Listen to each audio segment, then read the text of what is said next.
How's this as a solution to the foreclosure problem? Rent the foreclosed houses to people who have lost their homes to foreclosure. That idea comes from Stuart Meister, our resident real estate attorney from Meister, Seelig and Fein. Stephen, welcome back. Hi, Stuart. So, if I lose my house, the bank takes it, I'm foreclosed, your idea is the bank simply rents it back to me, right? That is my idea, because we really have to draw a distinction, Stuart, between keeping people as owners of their homes and keeping them as occupants. Yep. If you look at what has happened here, the push into toxic loans, the affordable housing mandate, the Community Reinvestment Act, you look at the testimony that Mr. Pinto gave on mid-September, and I think he was on Neil's show some time ago, we really created these toxic loans through the anti-redlining statutes, where we said to the banks, no, you must make these loans.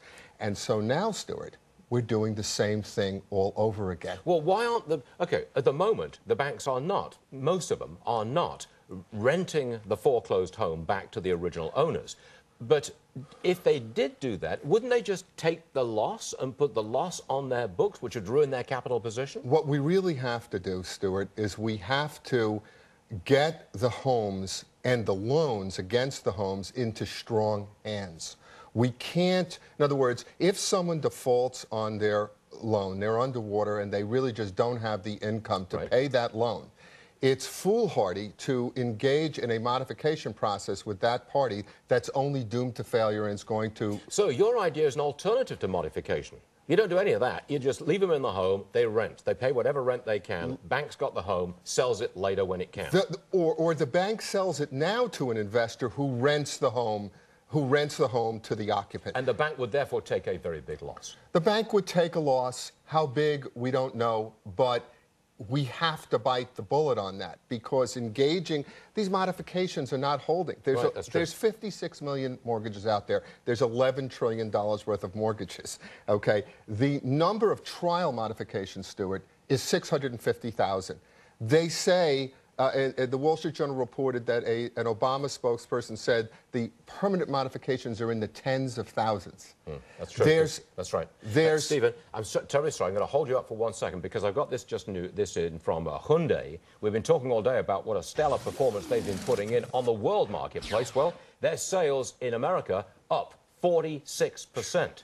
Toyota sales were up 11.5%. Chrysler was down 25%, Ford dead flat. Hyundai, home run, knocks them out the ballpark. That just in, up 46%. Stephen, back to you. If this is a simple plan, why isn't it being followed? I can't really tell you. I can only tell you that we're repeating our previous errors. But it makes sense. You've got somebody in the house. Okay, they no longer own the house. You own it. Rent it back to them. You've got... You know, I don't see the problem. Look, what we did by these anti-redlining statutes and this affordable housing mandate is we pushed home ownership rates in this country from 46 or 47% to 70%. Yeah. It's not sustainable. Some of those people would have been better off, for them and for us, having been left as renters. They don't have the means to own the homes. We need to go back there. We need to get these mortgages into strong hands where there are real down payments and those loans are good. And then if we want to be humane and help those people, which we do, we should give incentives for those investors to rent those homes back to those people instead of trying to recreate a new generation of subprime loans. Very interesting. Stephen Meister, always a pleasure. Thank you very much, sir. Appreciate it. Okay. Now, you've heard about the innocent homeowners who suddenly can't afford excessive mortgage payments.